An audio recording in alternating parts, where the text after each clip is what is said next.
রাখছেন, হে প্রভু তোমাকে আসতে হবে, জীবের বড় মলিন দশা, পরিহত জীবের বড় দুর্দশা, তোমাকে আসতে হবে। তখন মহাপ্রভু তার কথায়, তার আহ্বানে, তাহারও পিড়িতে আওলা তুলিতে উদয় নদী আমার তিনি গঙ্গাজল তুলসী প্রত্যেকদিন ভাসিয়ে দিতেন।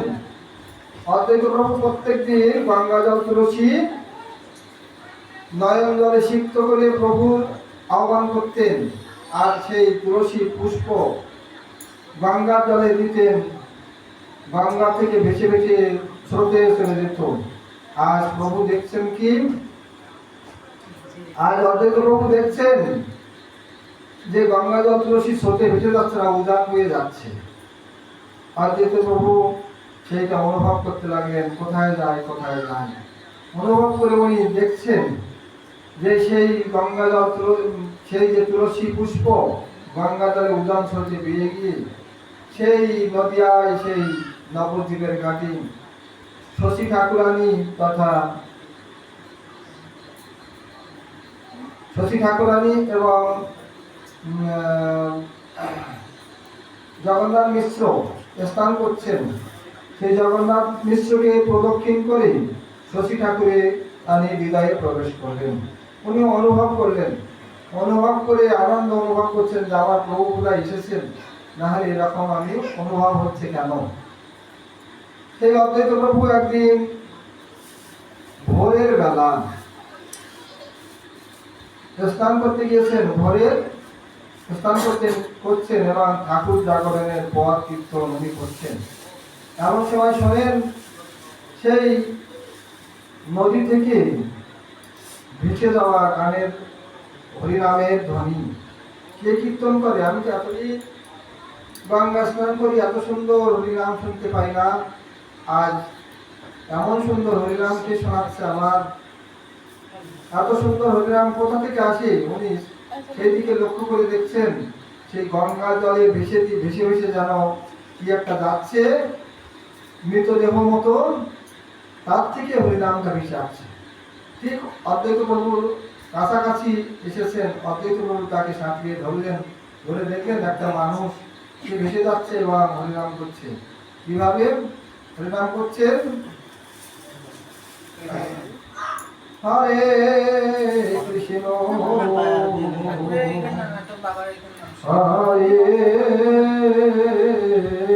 কৃষ্ণ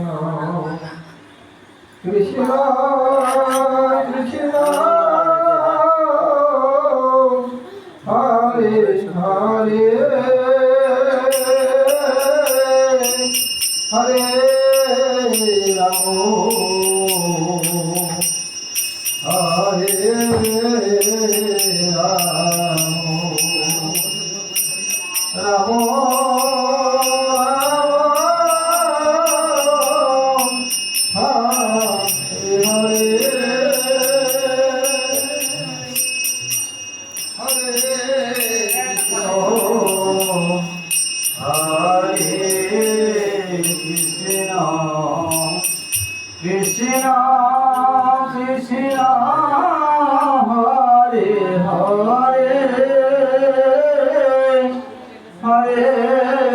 রাম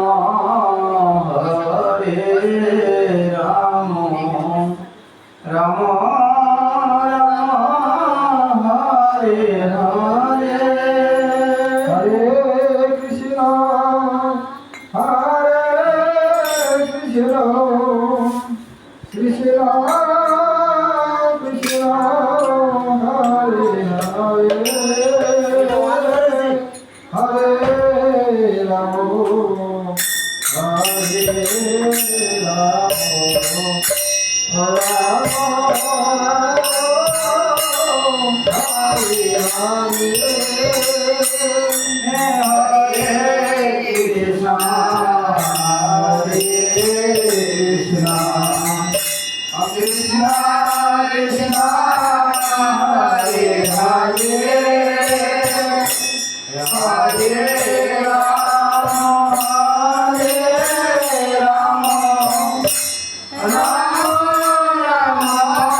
যে উঠো চাদর নিচে পড়াইল, নদিয়ার লোক সব জায়গা ওইভাবেই সুরে কীর্তন করছেন।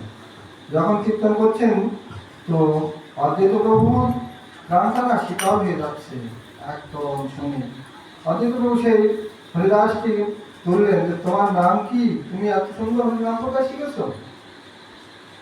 তখন হরিদাস বলল আমার নাম হারিস, আমি এই হরিনাম আমার ছোট থেকে করি, এই হরিনাম আমার মুখে লেগে আসে, ছাড়তে পারি না। তুমি হারিস, তুমি তো হারিস নাও, তোমার নাম হরিদাস। তখন হরিদাস ঠাকুরকে তুললেন, তুলে নিয়ে গেলেন এই অদ্বৈত প্রভু। হরিদাসের সঙ্গে বসবাস করছেন হরিদাস, মহাপ্রভুর সঙ্গে মিলন হলো। মহাপ্রভু হরিদাসকে নামাসের জন্য নাম উপাধি দিলেন। এই হরিদাস ঠাকুর একদিন চিন্তা করছেন যে আজ যারা আমার মনটা খারাপ, কি হচ্ছে কি হবে। তো মহাপ্রভু তখন সন্ন্যাস গ্রহণ করেছেন, সেই কাটোয়ায় গিয়েছেন, কাঞ্চননগর হয়ে কাটোয়া নদিয়ায়, যেখান থেকে সেই নবদ্বীপ থেকে তিনি ঘাট মাঘ মাসের লাস্টের দিনে সেই গঙ্গা যেখান থেকে সাঁতিয়ে পার হয়ে গিয়েছিলেন, সেখান থেকে সেই ঘাটের নাম হলো নিদয়ার ঘাট। যে ঘাট তোমার থেকে পার হয়ে গেল আমার প্রভু, তুমি কেন তাকে যেতে দিলে? তুমি আটকে রাখতে পারোনি, তোমার কি দয়া নাই? তাই নিদয়ার ঘাট বলা হয়। নিদয়ার ঘাট এখনো সাক্ষী দিচ্ছে নবদ্বীপে।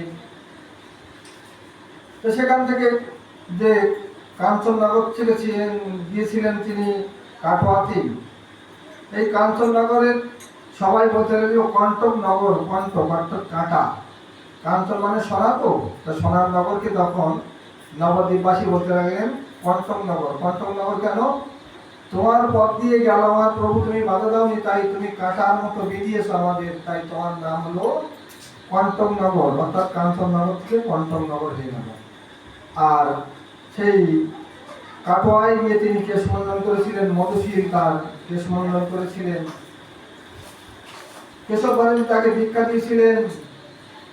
এরকম ভাবে যখন মহাপ্রভু সেই সন্ন্যাস গ্রহণ করলেন, সন্ন্যাস গ্রহণের পরে তিনি নিত্যানন্দের প্রেরণায় এই অদ্বৈত ভবনে এসেছিলেন। 10 দিন ছিলেন মা, 10 দিন রান্না করে খাইয়েছিল। নিমাই পণ্ডিত বললেন, মা গো তুমি কেন কাঁদছো, কি কারণে কাঁদছো বলো? তো সচিমাতা তো বলতে পারছে না, একমাত্র পুত্র আছে, বিশ্বম্ভর চলে গেছে আগে সন্ন্যাস নিয়ে, বিশ্বরূপ আর বিশ্বম্ভর এই নিমাই চলে যাচ্ছে সন্ন্যাস নিয়ে। তাই বলছেন, মা তোমার আদেশ ভিন্ন, আমি কিছুই করবো না, আমি সন্ন্যাস গ্রহণ করেছি বটে, তা আমি এখন কি করবো তুমি বলো। তখন মা বলতে বাধ্য হলেন, কেন জানি তো যে আমার ছেলের ধর্ম নষ্ট হোক, এটা আমি চাই না, আমার ছেলের জন্য আমি বাড়ি ফিরিয়ে নিয়ে যাবো না, কোনোদিন তা না। তাই মা তার আদেশ দিলেন, হ্যাঁ তুমি যাও, তবে তুমি নীলাচলে যাও, জগন্নাথ ক্ষেত্রে যাও। জগন্নাথ ক্ষেত্রে গেলে সেখান থেকে মাঝে মাঝে আমি হয়তো সংবাদ পেতে পারবো ভক্তদের জন্য মুখে। তাই তুমি নীলাচলে অর্থাৎ পুরীধামে চলে যাও। তাই পুরীধামে মহাপ্রভু মায়ের আদেশে থাকতেন। একদিন হরিদাস ঠাকুর তো যেতে পারে না, হরিদাস ঠাকুর তো নয়ন নদী কীর্তন করে, হরিনাম করে নয়ন নদী। কেন নয়ন নদী হরিদাস ঠাকুর কীর্তন করে? বলছে আমি বহু সুন্দর নদিয়ায় কাকে দেখবো। তাই মহাপ্রভু কর্ণে গিয়েছেন এই কথা। মহাপ্রভু একদিন বললেন ভক্তদের যে এবারে তোমরা যখন চাতুর্মাস্যব্রতে আসবে, তখন তোমরা হরিদাসকে সঙ্গে নিয়ে আসবে। চাতুর্মাস্য হয় সেই শ্রাবণ মাস থেকে, শ্রাবণ ভাদ্র আশ্বিন কার্তিক মাস। তাই শ্রাবণ মাসে সব ভক্তরা চলে যাচ্ছেন সেই পুরীধামে। যখন পুরীধামে যাচ্ছেন তো এবার হরিদাস ঠাকুরকে সঙ্গে নিয়ে যাচ্ছেন। হরিদাস ঠাকুর গিয়েছেন পুরীধামে, গিয়ে রাজপথে পড়ে আছেন। রাজপথে পড়ে আছে, সবাইকে দেখছি মহাপ্রভু আনসান করছেন। আমি হরিদাসকে আনতে বলেছিলাম, হরিদাস কি আসেনি? বলছে হ্যাঁ প্রভু এসেছে তো। কোথায় হরিদাস? হরিদাস এই রাজপথে পড়ে আছে, হরিদাসকে শিগগির আনো। হরিদাসকে ডাকা হলো। হরিদাস দন্তে তীর নিয়ে মহাপ্রভু চরণ কান্তি গিয়ে দণ্ডবত হয়ে পড়লেন। মহাপ্রভু বললেন, তোমার স্থান মাটিতে নয়, তোমার স্থান আমার বুকে, এসো এসো বলে মহাপ্রভু জোর করে হরিদাসকে আলিঙ্গন করতে যাচ্ছেন। আর হরিদাস তত পিছিয়ে যাচ্ছেন, প্রভু আমাকে ছুঁইবেন না, আমি অস্পৃশ্য অদৃশ্য, আমাকে যে অস্পৃশ্য স্পর্শ করে তার পাপ হয়, আর আমাকে যে দর্শন করে তার পুণ্য ক্ষয় হয়ে যায়। অতএব আমি অস্পৃশ্য অদৃশ্য, অর্থাৎ আমি আপনার আলিঙ্গনের পাত্র নই। মহাপ্রভু জোর করে বললেন, না, তোমার স্থান আমার বুকে। তাই তিনি বুকে জড়িয়ে ধরে হরিদাসকে আলিঙ্গন করলেন। হরিদাস প্রভুর পানে চেয়ে আসেন, দণ্ডবত হয়ে হাত জোর করে, প্রভু যে কৃপা তোমার, তুমি তো অনেক নাচিয়েছো আমাকে, আর নাচিতে চাই না আমি। তুমি ঈশ্বর দর্শন করেছো, জগন্নাথ দর্শন করেছো? না, আমি সেখানে যাব না। সেখানে গেলে কত পাণ্ডারা অসুচি হয়ে যাবে আমার এই দেহের স্পর্শে, তাই আমি যাব না। আমি অসল জগন্নাথ দেখবো না, আমি সসল জগন্নাথ দেখতে চাই। তখন মহাপ্রভু এই হরিদাসের প্রাণ বুঝে তখন কি করলেন, কাশী মিশ্রকে ডাকলেন। কাশী মিশ্র বললেন যে, কি প্রভু, কি আদেশ বলুন। তখন বললেন, একটা নির্জন জায়গা চাই আমার হরিদাসের জন্য। তখন বাগান বাড়িতে একটা বাগান সখী দেওয়ার একটা ঘর ছিল, ওখানে রেখে দিলেন। যেহেতু আপনারই, আপনি যেখানে দেবেন, এই বাড়ি ঘর সব আপনার চরণে সমর্পণ করেছি, আপনি যেখানে দেবেন সেখানে হবে, তবে নির্জন জায়গা হচ্ছে এই বাগান বাড়িতে। তাই বাগান বাড়িতে সেখানে মহাপ্রভু হরিদাসের জায়গা করে দিলেন। হরিদাস ঠাকুর সেখানে হরিনাম করেন। একদিন মহাপ্রভু কীর্তনাদি শ্রবণ করে সেই জগন্নাথ দেবকে দর্শন করে এসে দেখছেন হরিদাস কীর্তন করছে, নিজের নামানন্দে বিহর, কোনো দিকে লক্ষ্য নাই, রোদে একরকম গা ভেঙে যাচ্ছে। তখন ওই জগন্নাথের দন্ত কাষ্ঠ, বকুলের কাষ্ঠ জগন্নাথের দান মাজার জন্য দেওয়া হয়, এই কাষ্ঠ নিয়ে একজন ভক্ত মহাপ্রভুকে দিয়েছিলেন। মহাপ্রভু সেটা দাতন করছিলেন, অর্থাৎ দান মারছিলেন। দেখলেন হরিদাস ঠাকুর ওদের খুব ঘর্ম তার গা দিয়ে ঘর্ম ঝরছে। তখন সেই বকুলের ডালটা নিয়ে তিনি পুঁতে দিলেন, যে বকুলের ডাল তুমি এক্ষুনি বকুল বৃক্ষ হয়ে আমার হরিদাসের ছায়া পড়ান। মহাপ্রভুর কথায় হরিদাসের কাছেই সেই ডালটা গাছ গজিয়ে সেখানে হরিদাসের একটা ছায়ার ব্যবস্থা মহাপ্রভু করে দিলেন। এই বৃক্ষ তলায় বসে বসে হরিনাম করেন হরিদাস ঠাকুর। এই বৃক্ষ তার নাম হচ্ছে সিদ্ধ বকুল গাছ বলা হয়। এই সিদ্ধ বকুল তলায় এখনো দর্শন করা যায়। মহাপ্রভুর হস্তে রোপিত এই দন্তকাষ্ঠ থেকে এই গাছটা হয়েছিল। এই হরিদাস ঠাকুর হরিনাম করেন। হরিনাম করতে করতে একদিন গোবিন্দ প্রত্যেক দিন প্রসাদ নিয়ে যায়, একদিন গোবিন্দ প্রসাদ নিয়ে গেছেন। হরিদাস বলছে, আজকে প্রসাদ এনেছো, আজকে তো আমি খাবো না। কেন খাবে না তুমি? তোমার কি হয়েছে? বলছে, আমার কিছু হয়নি, আমার নাম সংখ্যা পূরণ হয়নি, আমার হাত পা এখন আর সেইভাবে চলে না, তো তাই হরিনাম আমার সংখ্যা সংকীর্তন পূরণ হয়নি, তাই খাবো না। তো তুমি মহাপ্রসাদ এনেছো যখন, কেমন লঙ্ঘন করবো? তুমি এক কাজ করো, অন্যের থালিটা আমার কাছে দাও। অন্যের থালির থেকে এক গ্লাস প্রসাদ বন্দনা করলেন, করে নিজে গ্রহণ করলেন। যখন বন্দনা করলেন, করে গ্রহণ করলেন, করে প্রসাদ বিদায় দিলেন, তখন গোবিন্দ প্রসাদ নিয়ে মহাপ্রভুর কাছে ফেরত গেলেন। মহাপ্রভু বলছে, তুমি প্রসাদ সব তৈরি এনেছো, হরিদাসকে দাওনি? বলছে, প্রভু আজ হরিদাস প্রসাদ পায়নি। কেন প্রসাদ পায়নি? বলছে, তার সংখ্যা সংক্ষিপ্ত নাকি পূরণ হয়নি, তাই প্রসাদ পাবে না। তাই এক গ্লাস প্রসাদ তিনি বন্দনা করে গালে দিয়েছেন, আর খাবে না। কেন? আমার হরিদাসের কি হয়েছে? মহাপ্রভু তারপরের দিনে ছুটে গেলেন, হরিদাস তোমার দেহ কি সুস্থ? তোমার কি রোগ হয়েছে? বলছে, আমার কোনো রোগ হয়নি, আমার মন প্রাণ অসুস্থ, আমার দেহে কোনো রোগ নাই, মন প্রাণ অসুস্থ হয়ে গেছে। কি রোগ হয়েছে তুমি বলবে না? তুমি প্রসাদ পেলে না কাল, তুমি এখন বৃদ্ধ হয়ে গেছো, সংকল্প করো। না প্রভু, আমার বিশেষ মনের কথা তোমার সঙ্গে বলবো। তুমি আমার কথাটা একটু শোনো। আমার মনে হচ্ছে প্রভু তুমি লীলা সম্পাদন করিবে, সেই লীলা প্রভু মরে না দেখা দিবে। কি বলতে চাইছে হরিদাস? হরিদাস বলতে চাচ্ছেন যে প্রভু তুমি লীলা সম্পাদন করবে মনে হচ্ছে, কিন্তু তোমার আগে যেন আমার মৃত্যু হয়, তোমার লীলা সম্পাদন করার আগে।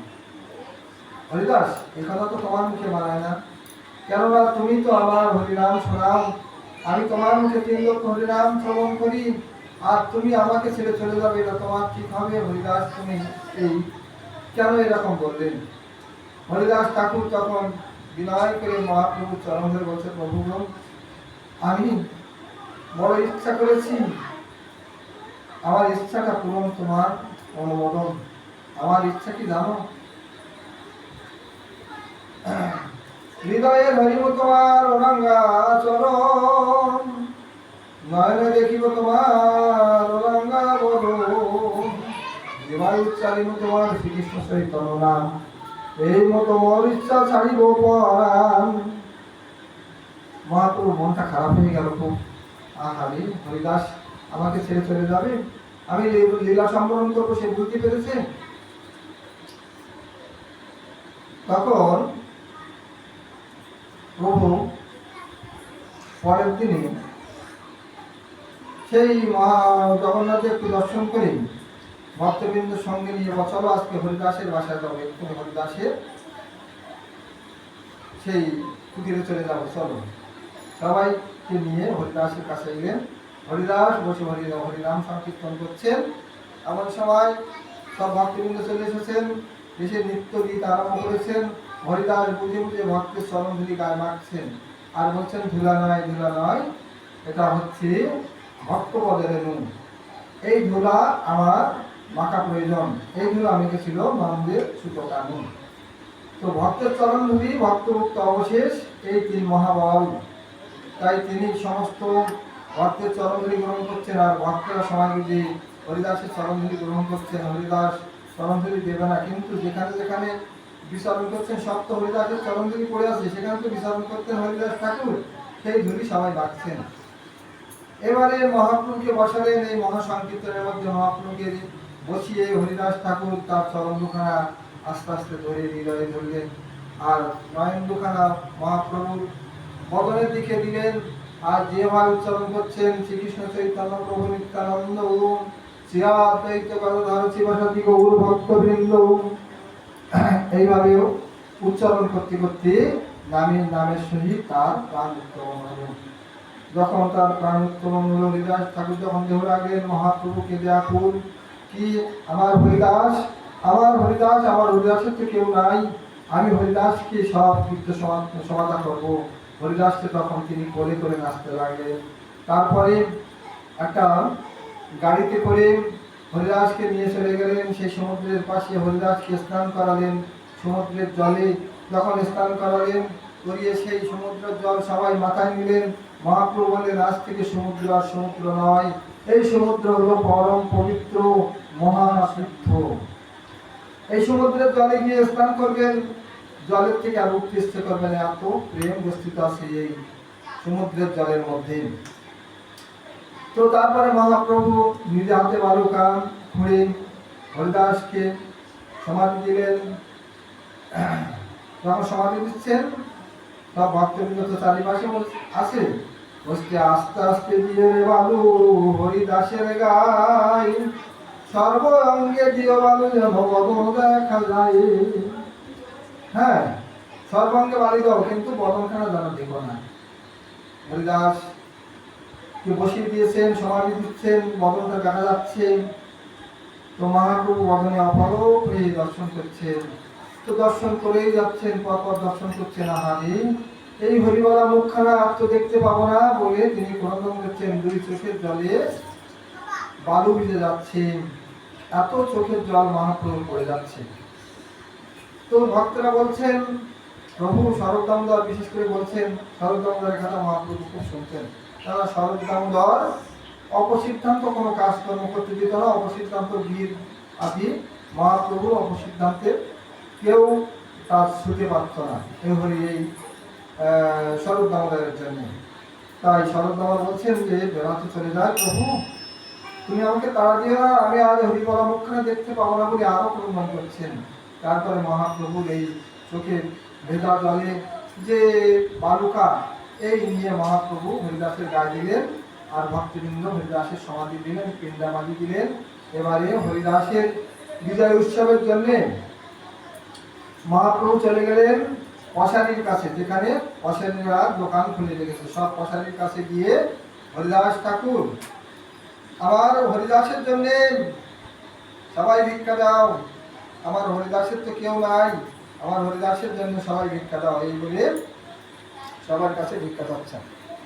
যখন হরিদাস ঠাকুরের জন্য ভিক্ষা চাচ্ছেন, তখন সব পশারিরা প্রভুর কাছে ভিক্ষা দিচ্ছেন।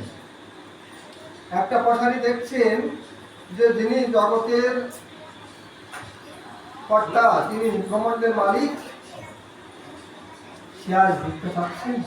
সে দুই চোখ দিয়ে অশ্রু বিসর্জন করছে। যখন অশ্রু বিসর্জন করছেন, তখন মহাপ্রভু বলছে, কি তুমি ভিক্ষা দিতে পারবে না বলে অশ্রু বিসর্জন করছো? বলছে, না, তুমি তো ব্রহ্মাণ্ডের মালিক, তুমি ত্রিভুবনের মালিক, তুমি জগতের মালিক, তুমি ভিক্ষা চাচ্ছ, তাই আমার চোখে জল, আমি তোমাকে ভিক্ষা কি দেবো? তোমার জিনিস তোমাকে দেবো, সব নিয়ে যাও, তুমি সব নিয়ে যাও, তোমাকে সব দেবো। তখন হরিদাস ঠাকুর, হরিদাস ঠাকুরের মহোৎসবে,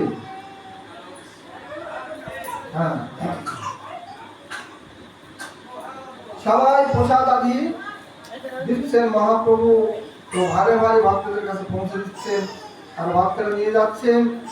এবারে স্বরূপ দামোদর, গোপীনাথ আচার্য, মানিনাথেরা বলছে যে বেলা চলে যাচ্ছে, সবাইকে কখন প্রসাদ পাওয়া হবে। মহাপ্রভুকে বললেন, আপনি চলে যান, সব প্রসাদ আমরা নিয়ে যাবো। মহাপ্রভু চলে গেল, গিয়ে নিজে হাতে বসার জায়গা করে দিচ্ছেন ভক্তদের, এবং নিজে হাতে পরিবেশন করছেন যত অন্ন। এক জনের পাতে যায় 5 জনের অন্ন। তো সবাই বলছে, এত অন্ন কি হবে? বলছে, আমার হরিদাসের অভাব নাই, তোমরা সবাই আকণ্ঠ প্রিয়া প্রসাদ পাও, তোমরা সবাই আকণ্ঠ প্রিয়া প্রসাদ পাও। যখন এই প্রসাদ দিচ্ছেন, তা ভক্তরা সব হাত তুলে বসে আছে। শরৎ দামোদর বললেন, প্রভু, আপনি না বসলে কি আর কেউ প্রসাদ পাবে? আপনি বসুন।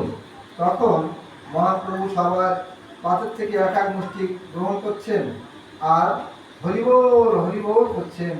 নিতাই গৌর হরিবোল, সমস্ত পঙ্কেতে নিতাই গৌর হরিবোল হচ্ছে, জয়ধ্বনি হচ্ছে, উদ্ধ্বনি হচ্ছে। এই হতে হতে সবাই সকলে প্রসাদ পেলেন।